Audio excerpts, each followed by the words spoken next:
Good morning, everybody. Welcome back to Living Traditions Homestead.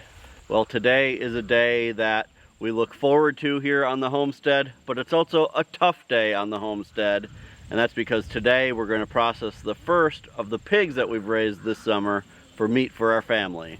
We have 3 pigs that we're raising for meat. They're Idaho Pasture Pigs. This is the first year we're raising Idaho Pasture Pigs, and we're just super happy with the way that they've grown. We actually have six pigs here on our homestead. We have 2 sows and a boar that are our breeders. They're actually being bred right now. And then we have 3 pigs that we're raising for meat for our family. Today we're going to do the largest of the 3 that we're growing out for meat, but we'll be doing all 3 of them over the course of the next week to 10 days. In this video, we're going to do as much as we can, as tastefully as we can.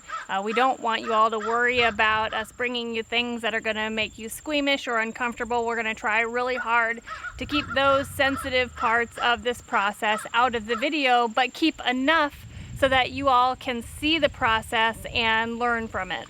We understand that this can be kind of a controversial subject. There's those of you who don't eat any meat at all. There's those of you who eat meat but could never process your own animals. We like to take everybody's, viewpoints into consideration when we do videos like this, but we do feel that it is a topic that should be covered for anybody who does plan on living a self-sustaining lifestyle, especially those of you who do eat meat.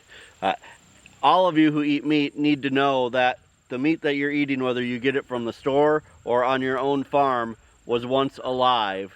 And when you buy it at the store, you have no control over how that animal was raised, the conditions it was raised in, or how humanely or cruelly that animal was treated throughout its life. On our homestead, we've taken that responsibility very seriously. We do the best that we can to give these animals the best life that they can, the best living conditions, great food, and for them to have every day be an amazing day except for one, their very last day. And our hope is to take care of that day very quickly and as painlessly as possible. So today, the things that we won't be showing you are mainly the actual killing of the pig.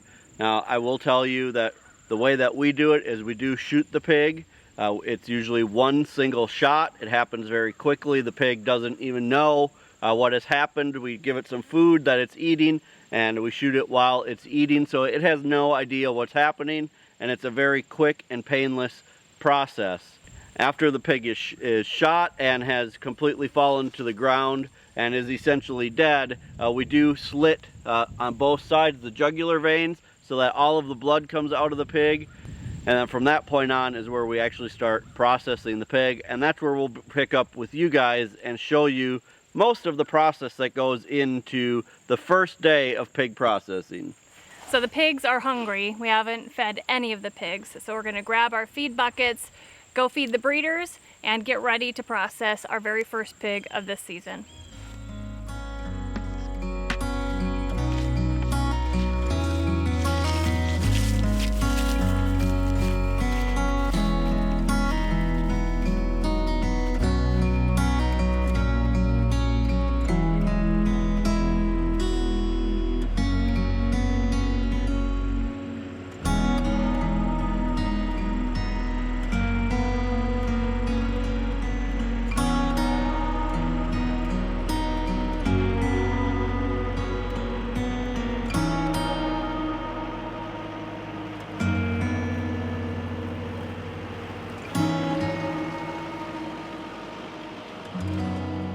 Alright, now that the pig is dead, we've brought it back up to where we're actually going to do most of our processing.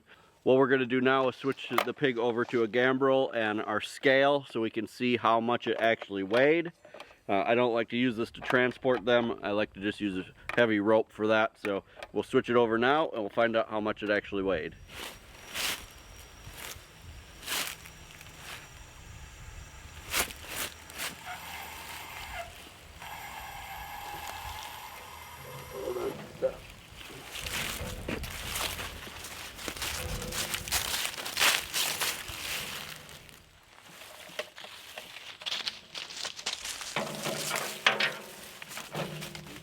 We just hooked it back here, right? Like that. Yeah. go slow. I'll try.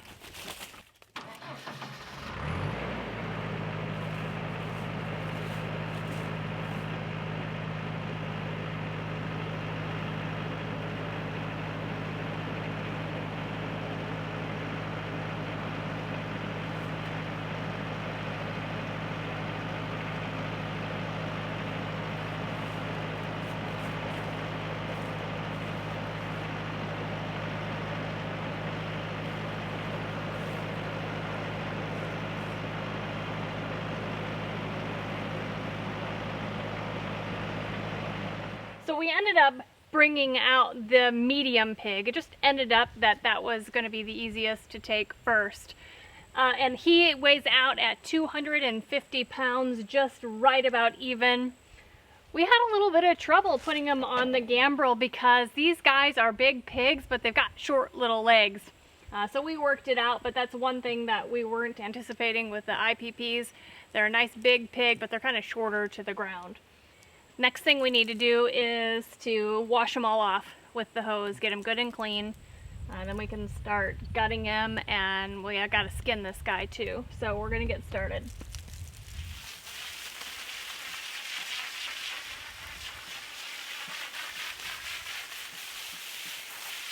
It's quite a bit cleaner than some of the pigs we've had. Yeah.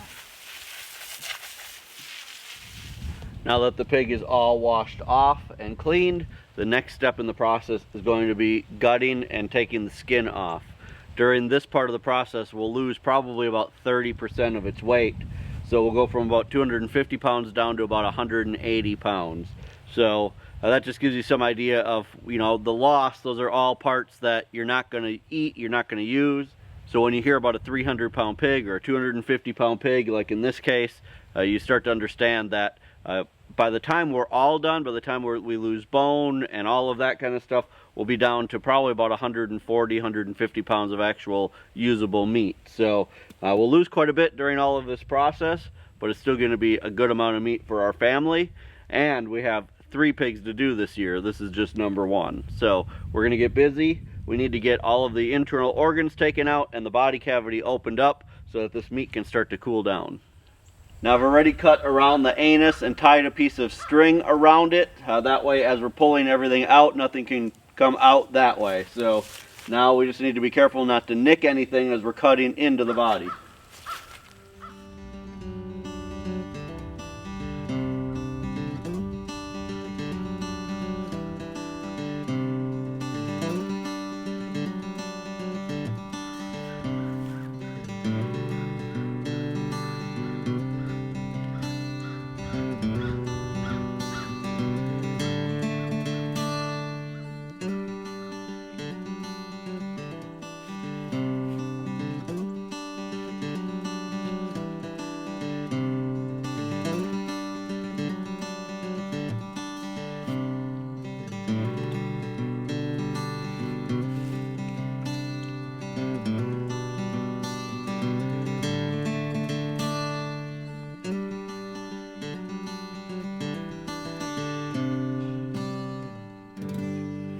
Alright, well, we've got all of the intestines and everything out. All that's left is the heart and the lungs, which I'm getting right now. So far this year, things are going pretty smoothly. I didn't nick any of the intestines, which is an awesome thing. Some years I have, some years you do, some years you don't. We're definitely not professional butchers, but we have been doing it for enough years now that we've learned pretty well how to do things. So the things that we're keeping out of the inside is we're going to keep the kidneys, we're going to keep the liver, and we're going to keep the heart. And now that we have our freeze dryer, we're actually going to freeze dry those as dog treats. Boy, everything is big inside of a pig. You get used to doing rabbits and chickens and things like that, and then you get to doing a pig and you realize just how big of an animal they really are. The diaphragm and everything is strong. Everything is strong. It doesn't help also that they have a lot of fat inside of them, and then everything gets slippery, so it's hard to pull stuff out. Now we have also already taken the head off. We do cut as much of the meat off of the head as we can, the jowls and all of that, and then I'll actually smoke that. We don't cure it like bacon. I know a lot of people use the jowls kind of like bacon, but because we do our own,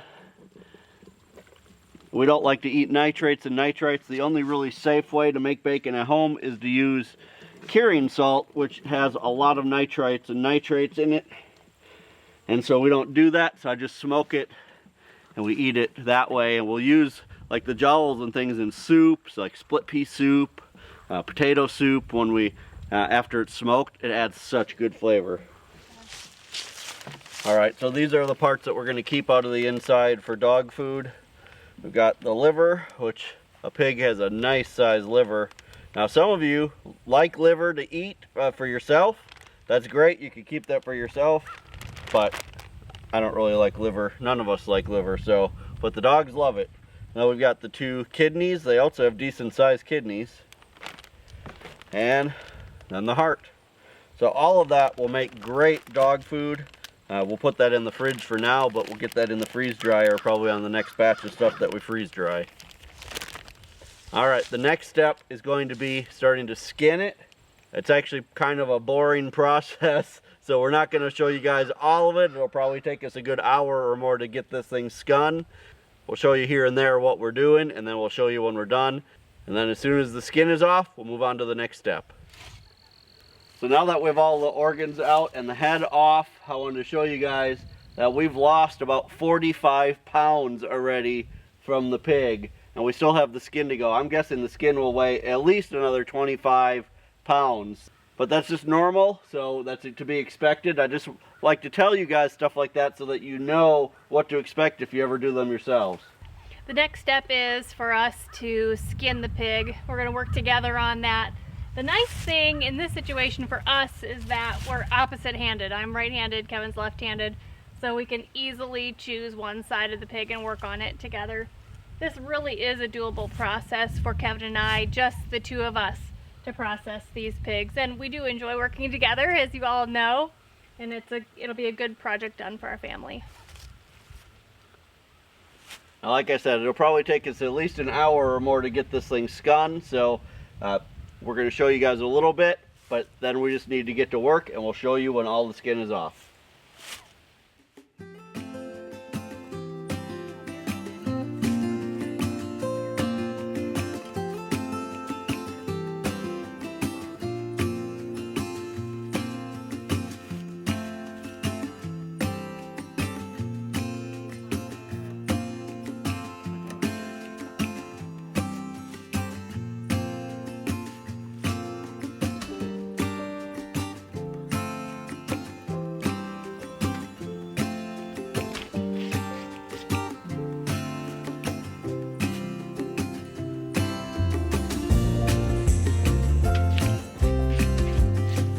It is nice to have a knife that has one of these hooks on it.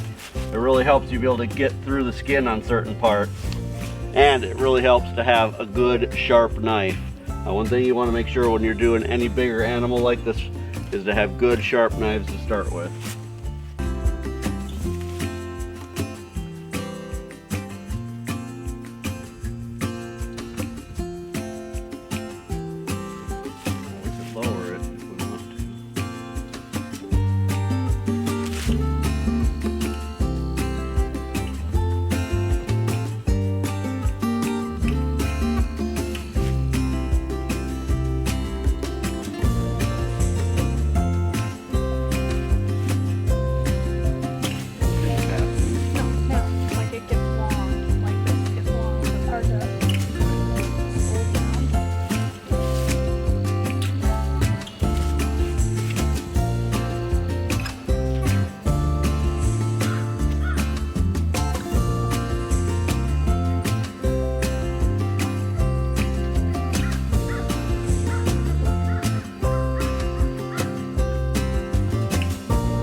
All right, we've got it all skinned. You can see we left quite a bit of fat on the carcass itself, but there's also a lot of fat still on the skin.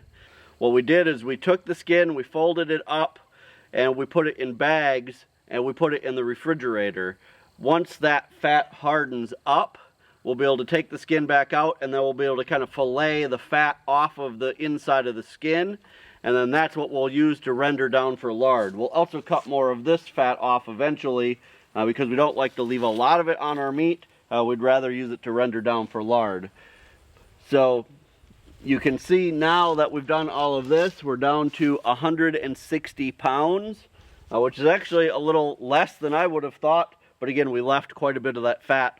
Probably the difference of where I thought we'd be to now is probably on the fat that we left on the skin. So we're going to move into the shade with this now because it's getting pretty warm out with the sun out. It's probably 55 degrees or so, and it's making the fat really soft because of the heat. So we're going to move into the shade, and then the next thing we're going to do is we're going to cut this right in half all the way down, so we have our two halves that we can start cutting into what are called primal cuts. I think so.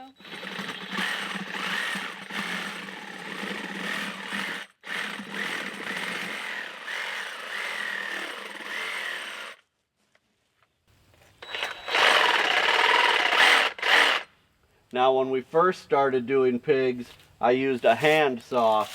So about 2 or 3 years ago, I decided to buy a good blade for my Sawzall because one of you guys said, that looks like an awful lot of work. You should just get a blade for your Sawzall. I did it, and I can tell you, oh my gosh, it saves probably a half hour of sawing, and you do a lot better job. You can go in a lot straighter line using a Sawzall than you do using a handsaw. So I don't remember who that was. That was probably 3 years ago that someone told me to switch. And whoever it was, thank you so much.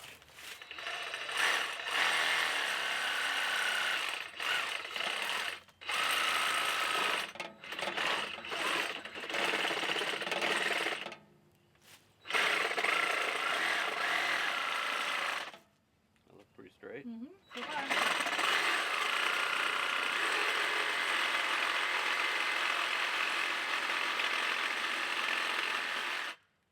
We just did.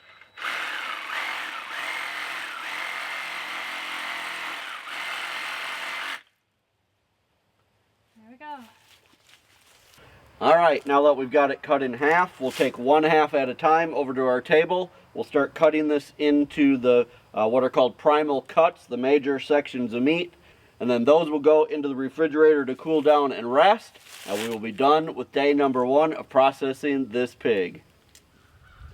All right, so now we're going to start cutting these into the primal cuts. We're going to take one piece at a time, put it on the table. These will be cut basically into 3 separate pieces, and then that's what's going to go into the refrigerator to rest and to cool. Now, this is heavy. Each of these halves is heavy, so the way that we've done this in the past, when you're just working with 2 people, it's, you know, you got to be a little creative. So we're going to actually bring the table over here. Then we can kind of lay this onto the table, and then we'll carry the table away, and that's how we'll cut it up.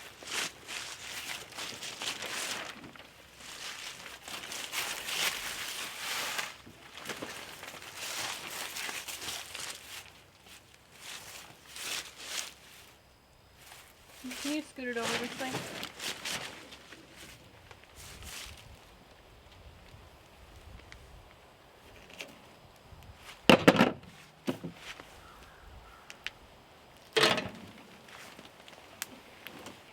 That is an easy way to do that without breaking your back.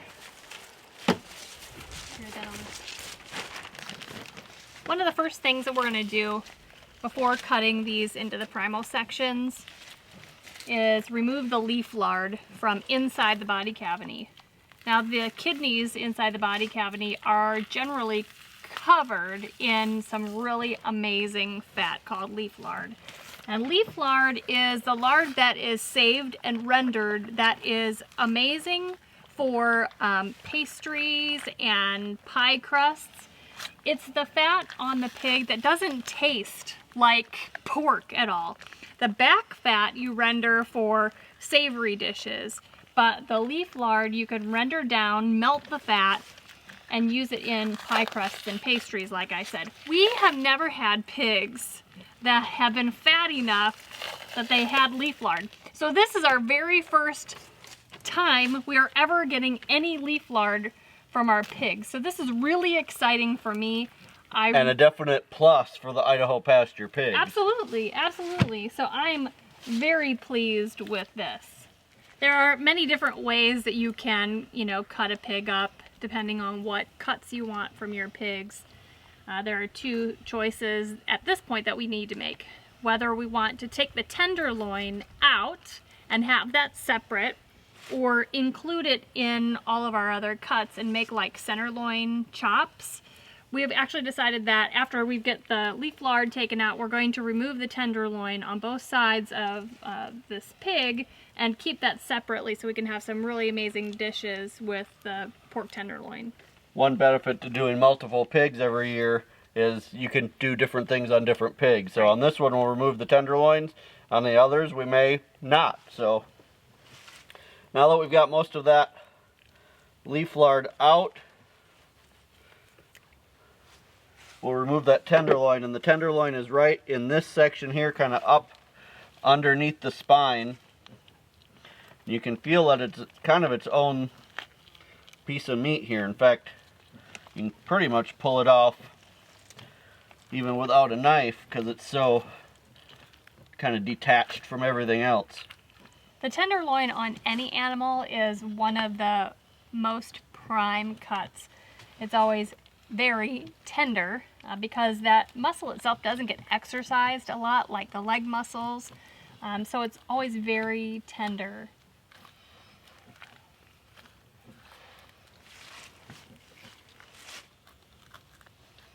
And there's a tenderloin on each half, so we'll end up with 2 of these.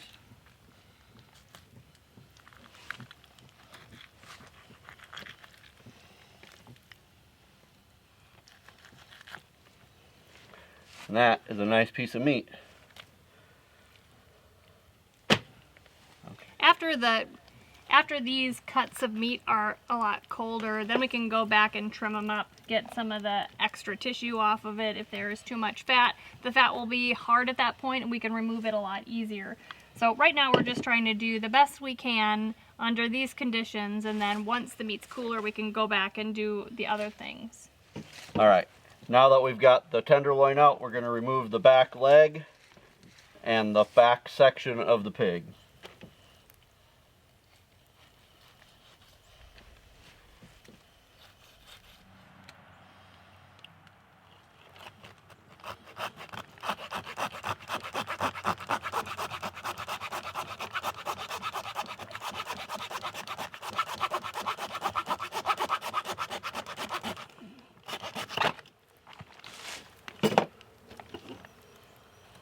Nice.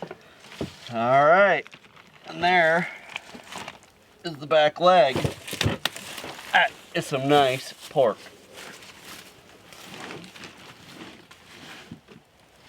So now we're going to remove the front shoulder of the pig. The way that we do that is go between the 4th and 5th rib, and then we're going to just cut this whole front section off.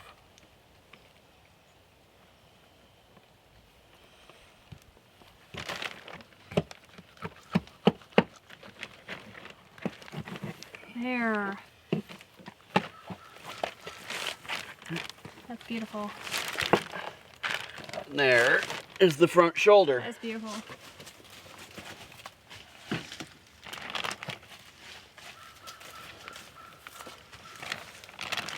Okay, so this is the third piece here now.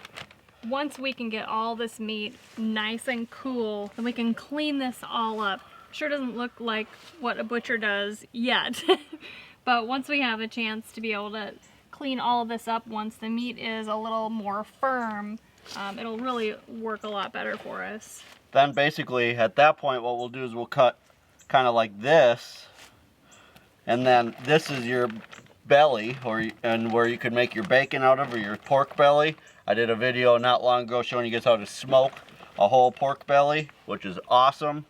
These are your spare ribs here, and then this is what gets cut up into your pork chops. So this looks awesome. There is some nice meat there. If you can kind of Yeah. picture a pork chop right there, look at how much meat is going to be on that pork chop. But also look at this nice, big, thick piece of fat here. We're gonna trim all of that off also and render that down. Home rendered lard is nothing like lard from the grocery store, you guys. That stuff that is shelf stable by the Crisco, that is terrible for you. But home rendered lard from your own pigs is actually very healthy for you. Don't let anybody tell you any differently. We use it a lot. We've been out for several months, and even our kids are looking forward to having some home rendered lard. Don't just take our word for it though. Do some research and read about the difference between home rendered lard, good animal fats, and the stuff that you get in the store. It's a completely different thing, so Absolutely. check it out. Okay, we got our second piece to go, and then All we'll right. be done for the day.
Well, it's been a full day. We've got this pig completely cut up into the primal cuts.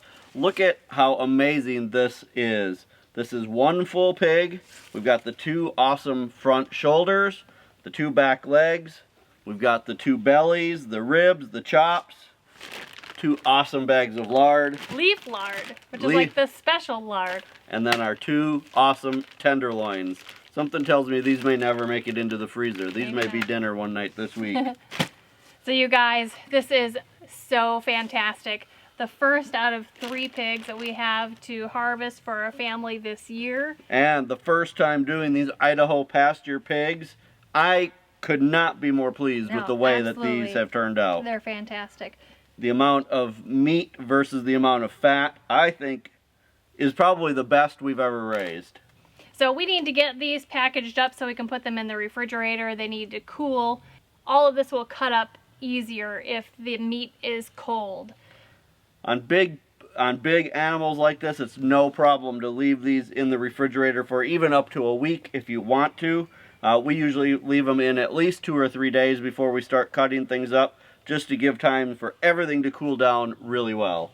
You guys, we're so happy that you stopped by and joined us while we did this project today. We hope you learned some things, and I really hope that you gained some confidence that maybe you and one other person can really tackle a project like this.